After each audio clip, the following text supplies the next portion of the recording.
Marvel a frappé fort avec des nouveaux sets qui sont master class. Et donc le premier, c'est celui que vous voyez à l'écran, ce set qui fait référence à Spider-Man 3, donc un film qui est sorti dans le début des années 2010. Et là où je kiffe ce set, c'est déjà le prix.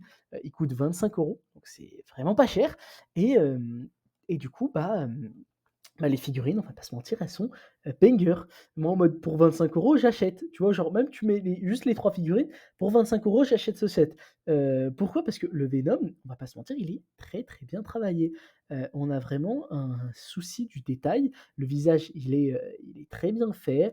On a aussi un Spider-Man. Bon, Spider-Man, c'est le même que, celui qu'on avait dans le set La bataille finale de Spider-Man en 2023 que j'ai acheté, et on a aussi Sandman, une figurine que j'aimerais bien avoir. Et donc, vous l'avez compris, je n'hésiterai surtout pas à acheter ce set, surtout pour le prix.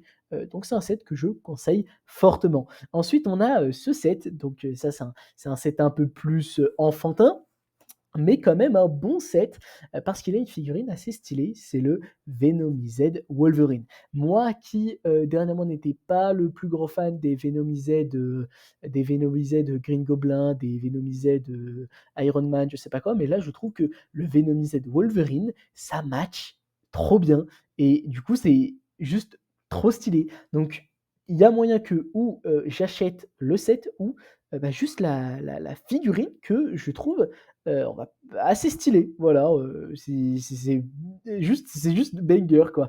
Juste dommage que, du coup, la voiture a fait vraiment 7+4. Lego ne le vend pas vraiment comme un 7+4, mais on le sent un peu trop, ce côté +4, vous l'avez compris. Ensuite, on a, ce set, donc là, il y a un petit carré qui s'affiche, excusez-moi, j'ai oublié de l'enlever avant de tourner la vidéo parce que ce truc, il est fait sur Canva, voilà. Donc ce set, je l'aime plutôt bien. Parce que déjà, il y a de belles figurines. On a, le Venomisé de Captain America qui, pour le coup aussi fait assez stylé. Ça me fait énormément penser à, la figurine de Captain America aussi qu'on avait eu dans la CMF de 2021 avec pour référence Marvel Zombies, et du coup, c'était assez stylé. Bon là, le set, il est vraiment brandé en mode, vrai les 2 personnages principaux dans ce set, c'est Mysterio et Spider-Man. Le Mysterio, il est très bien fait, je trouve. On est loin du vieux Mysterio Comics Accurate que Lego nous faisait dernièrement. Et du coup, franchement, je suis convaincu par ce set. On a également d'autres minifigs un peu plus classiques, du genre le Rhino. Non, le Rhino, c'est un peu moins classique, mais en tout cas, on a Spider-Gwen, Miles Morales et Spider-Man. Et on a aussi, si je ne me trompe pas, Jonah Jameson, une figurine que j'ai déjà parce que je suis trop riche et j'ai acheté le Daily Bugle, le Daily Bugle là, de 2022 ou 2023, je sais pas. En tout cas, voilà, et on passe à l'autre set qui est nul autre que le 776 343, le Hulkbuster vs Hulk. Donc un set qui fait bien évidemment référence à Avengers 2. Donc moi j'ai l'ancien, j'ai le matériel de base de ce set. Donc c'est un set sorti en 2016. On avait en figurine Iron Man, Ultron, Wanda et Hulk.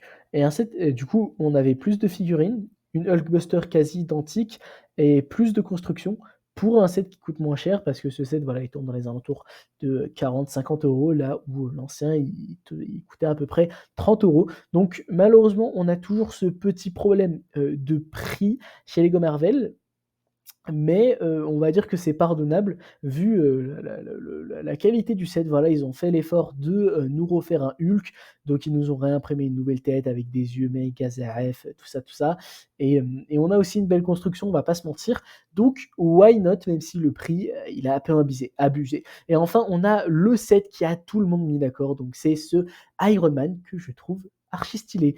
On est loin de la figurine que Lego nous avait sortie, je crois en 2022 ou 2023, qui était incluable, je sais pas si ça se dit, dans la Hulkbuster, dans la méga Hulkbuster de 2023 qui coûtait 500 ou 600 €. Et, et du coup, ce Iron Man, ce qui est cool, c'est qu'il est vraiment, on a un vrai travail en termes de forme, de construction, de style aussi. Et du coup, personnellement, je trouve ce set assez stylé, et au point où il a tout le monde mis d'accord. Malheureusement, la seule galère, c'est le prix, vous l'imaginez, on est dans les alentours de 130 €, de 129,99. Et, mais en même temps, c'est explicable avec le nombre de pièces. En fait, il faut savoir que plus un set est détaillé, plus il coûte cher parce que plus il y a de pièces et là, c'est le cas pour celui-ci, même si finalement, bah, le set, il est pas énorme, tu vois? On garde les mêmes proportions que le set de 2022, même voire plus petit, sauf que là, il y a plus de détails, il y a plus de pièces et du coup, forcément, bah, le prix, il augmente crescendo, et donc voilà. Je pense que c'est tout pour, cette vidéo actu. Voilà, je mets un petit, je fais un petit replay de ma vidéo sur Shima, comme ça on illustre un peu la vidéo, comme ça fait pas vide, on finit pas sur un fond noir. Donc les mecs, j'espère que cette vidéo vous aura plu, je voulais aussi débriefer vite fait parce que, bah, vous l'imaginez, c'est la première vidéo de cette chaîne, une chaîne secondaire que j'ai lancée. Donc pour ceux qui me découvrent avec cette vidéo, très rares le seront, mais en tout cas voilà, sachez que ma chaîne principale elle s'appelle Top Lego. On fait là-bas du contenu un peu storytelling autour de Lego, donc n'hésitez pas à aller checker, c'est vraiment cool. Et j'espère que cette vidéo vous aura plu. J'aimerais bien lancer vraiment ce format sans cut, tu vois, en mode c'est juste je vous parle, je vous donne mon avis, et donc voilà. J'espère que cette vidéo vous aura plu, et sinon on se dit à la prochaine pour de nouvelles vidéos.